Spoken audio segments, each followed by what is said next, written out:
नमस्कार विद्यार्थियों। अंग्रेजी शासन के आर्थिक प्रभाव पर चौथा व्याख्यान। विगत व्याख्यान में हमने कृषि की क्या स्थिति रही, किस प्रकार से अंग्रेजों ने किसानों पर टैक्स बढ़ा दिए, विभिन्न राजस्व की प्रणालियां लेकर के आए, चाहे वो महलवाड़ी थी, चाहे वो रैयतवाड़ी थी, चाहे वो स्थायी बंदोबस्त था। और इनके माध्यम से किसान और भूमि की स्थिति में सुधार करने का कोई प्रयास नहीं था। प्रयास था तो केवल राजस्व की वृद्धि का था। किस प्रकार से आय बढ़े अंग्रेजों की, वो प्रयास था। किसान का शोषण कैसे किया जाए, वो प्रयास था।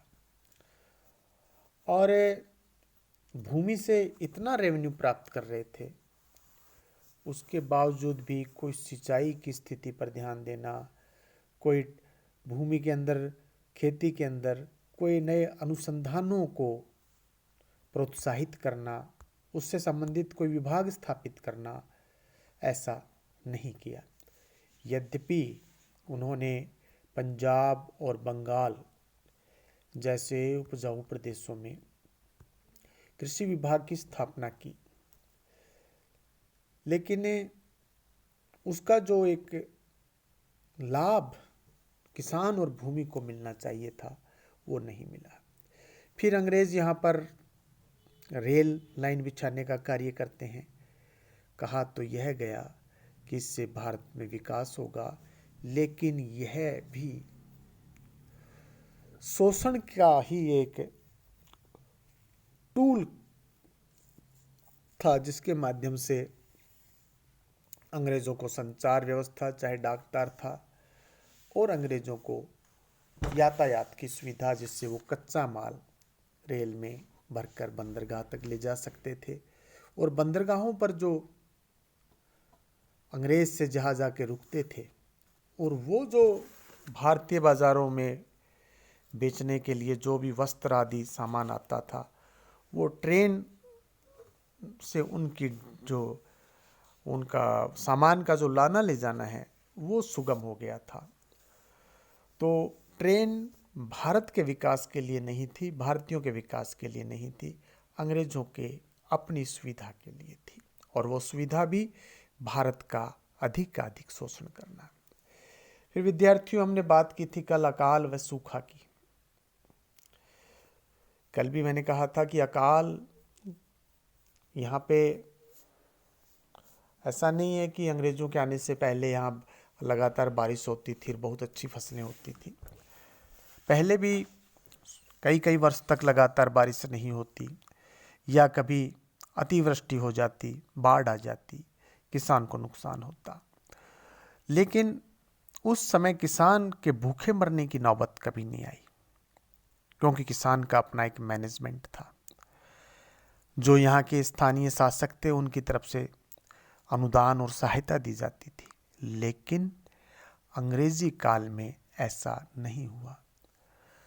अकाल में भी किसान से टैक्स लिया गया, और मानवीयता, संवेदना, समस्त बातों को पीछे छोड़कर किसान को भूखे मरने के लिए छोड़ दिया। और विद्यार्थियों, अकाल में लाखों आदमी और लाखों जानवर, क्योंकि बात सिर्फ अन्न की नहीं थी, चारा भी चाहिए था। वो 1875 से 1900 तक का जो आंकड़ा है, 15 लाख लोग मृत्यु के शिकार हुए, और जानवर, कहीं इससे अधिक जानवर, वो मृत्यु का शिकार हुए। तो ये जो अकाल पड़ रहे थे, अंग्रेजों की तरफ से कोई सुविधा नहीं दी जा रही थी। जो लोग राजस्व वसूलते थे, अकाल के समय उनकी जिम्मेदारी बनती थी। लेकिन ब्रिटिश सरकार ने तो स्वयं अपना राजस्व छोड़ती, और न ही उसमें किसी प्रकार का डिस्काउंट या कमी की जाती।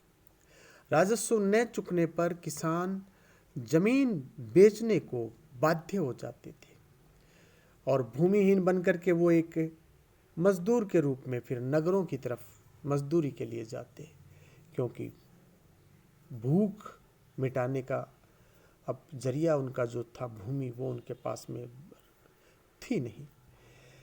इन लेबर्स की व्यवस्था का लाभ उठाकर जो पहले कभी भूमि के मालिक थे भूमिहीन हो गए, लाभ उसका उठाकर जो बागान जो थे, चाय के बागान, और उनके जो अंग्रेज मालिक थे, वो इन मजदूरों को बहुत सस्ती दरों पर अपने यहाँ काम पे रख लेते थे और वो भी समय पे नहीं देते थे मजदूरी।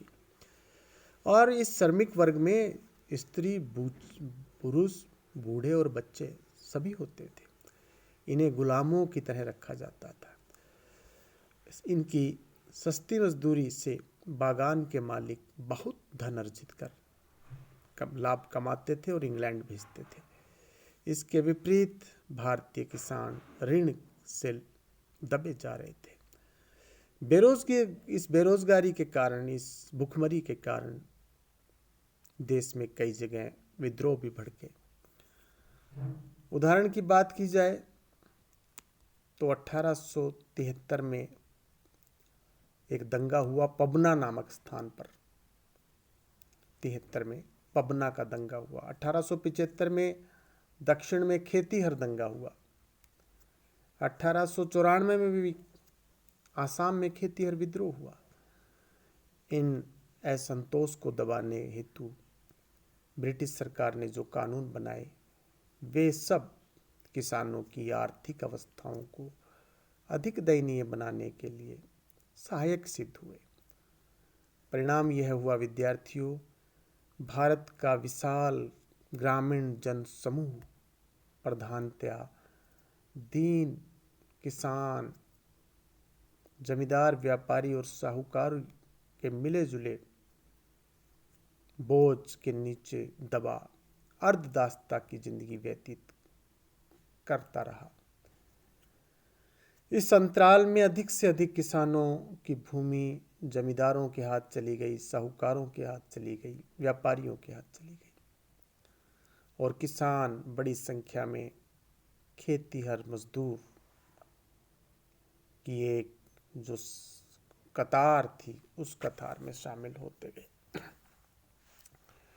विद्यार्थियों, यदि हम बात करें उद्योग धंधों की,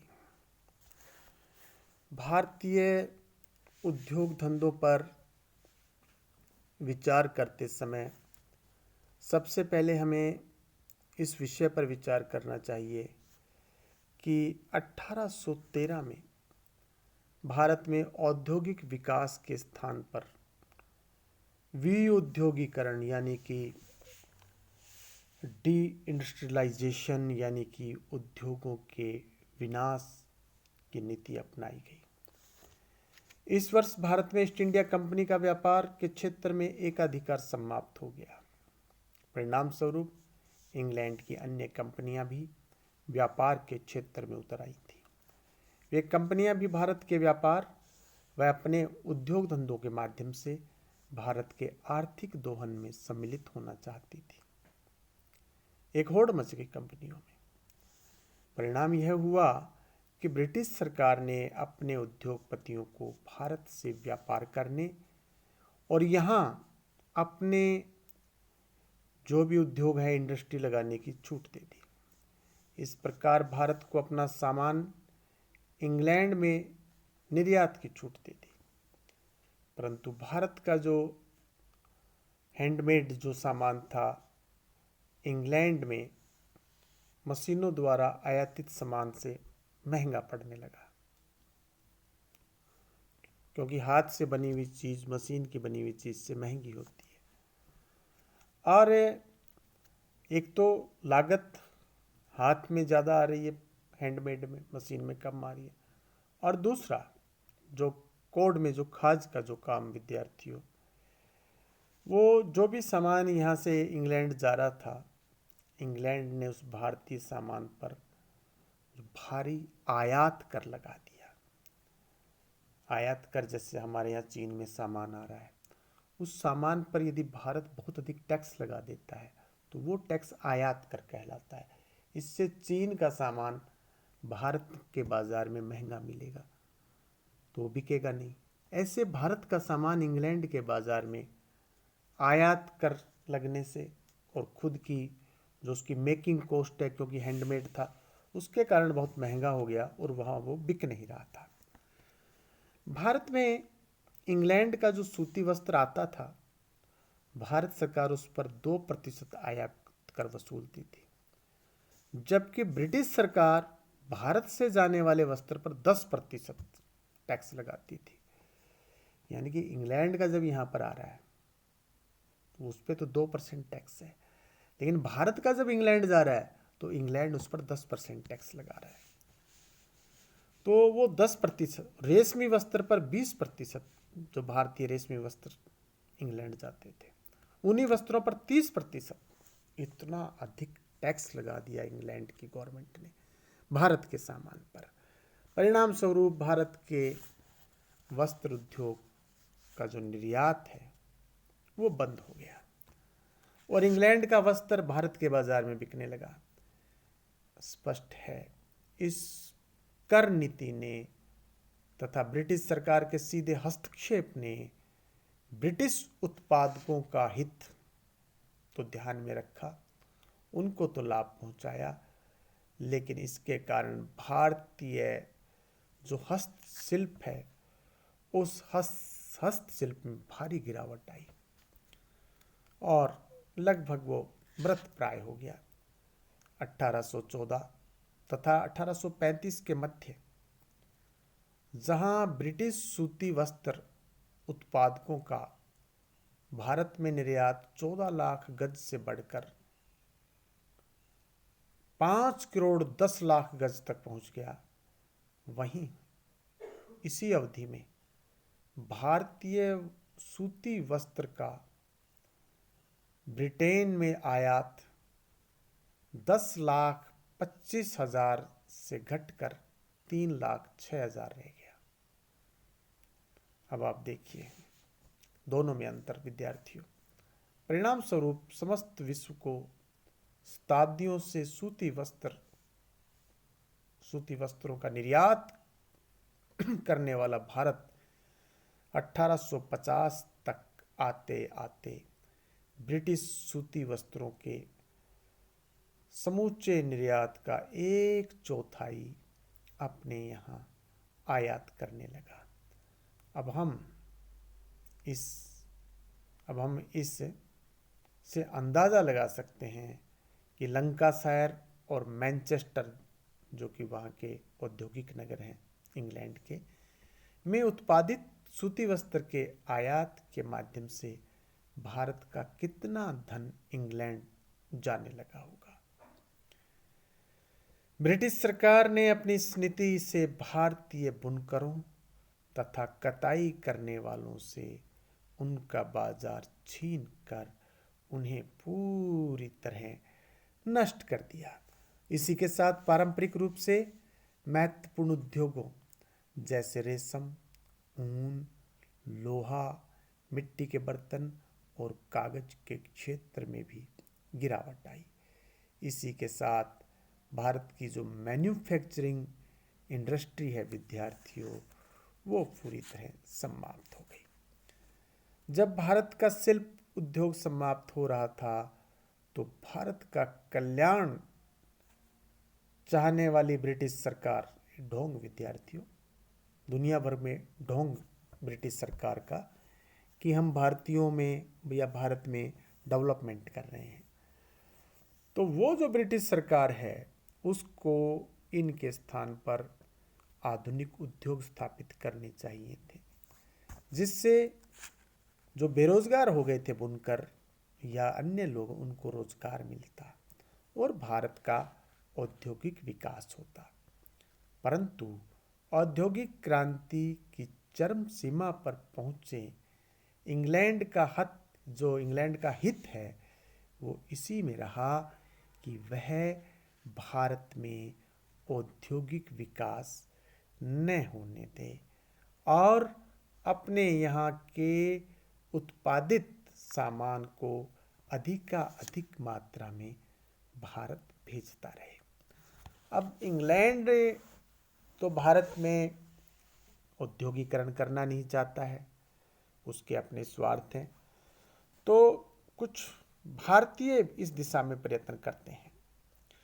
ब्रिटिश सरकार का कहना है कि उसने भारत में औद्योगिक विकास का पूरा प्रयत्न किया, परंतु भारत औद्योगिक विकास के लिए तैयार नहीं था। इस प्रकार की धारणा जो साम्राज्यवादी ब्रिटेन है उसके समर्थक इस धारणा का प्रचार कर रहे थे। यथार्थ यह है कि अंग्रेजों ने भारत में औद्योगिकरण की दिशा में जो भी स्थानीय प्रयत्न थे उनको कुचल दिया था। अपनी टैक्स पॉलिसी से, अपनी गवर्निंग पॉलिसी से, अपनी इंडस्ट्रियल पॉलिसी से, अपनी साम्राज्यवादी नीति के समर्थन में वे कहते हैं कि भारत में वे सब साधन विद्यमान नहीं थे जिनकी औद्योगिक विकास के लिए परम आवश्यकता होती है, यानी कि जो बेसिक चीजें होती हैं। दूसरी तरफ आलोचकों का कहना है कि इस प्रकार की परिस्थितियां ब्रिटिश सरकार ने ही भारत में पैदा की। यथार्थ यह है कि भारत के उद्योगपतियों ने 1850 में ही औद्योगिक विकास के प्रयास प्रारंभ कर दिए थे। उन्होंने जूट, कपास और खानों से कोयला निकालना, इन उद्योगों पर प्रमुखता से ध्यान दिया। 3 उद्योग, जूट, कपास और माइंस, तीनों उद्योग विकसित भी हुए। हालांकि इन उद्योगों में कम ही लोगों को रोजी मिली। इनके उपरांत चमड़े, लोहे और कांच की वस्तुएं भी भारत में इनके प्लांट और मेकिंग इंडस्ट्रीज भी लगने लगी। इन उद्योगों को सीमित सफलता मिली। हालांकि 1881 तक भारत में जो श्रमिक हैं उनकी संख्या कम ही थी। फिर भी ब्रिटिश सरकार ने 1881 में प्रथम फैक्ट्री अधिनियम पारित कर दिया। 1901 में श्रमिकों का जो औसत 14% ही था, जिसमें स्त्रियां भी थीं, बच्चे भी थे और ये उसमें सम्मिलित थे। तो विद्यार्थियों, 1881 से 1914 तक के काल की हम बात करें तो भारत का औद्योगिक विकास होता रहा, परंतु इसकी रफ्तार अधिक नहीं थी, इसकी रफ्तार कम ही थी। शेष अगले व्याख्यान में। बहुत बहुत धन्यवाद।